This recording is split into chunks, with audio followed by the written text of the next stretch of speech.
Selamat sore pemirsa, sekarang saya sedang berada di Taman Bustanus Salatin, Banda Aceh.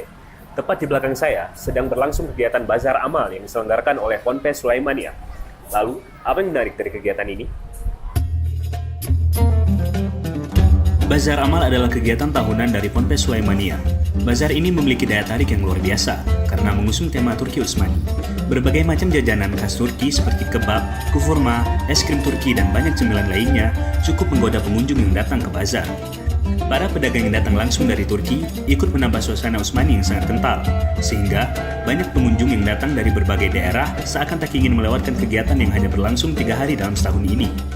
Hasil dari kegiatan bazar akan disumbangkan sepenuhnya kepada Ponpes Sulaimaniyah, juga untuk membiayai para santri penghafal Al-Quran.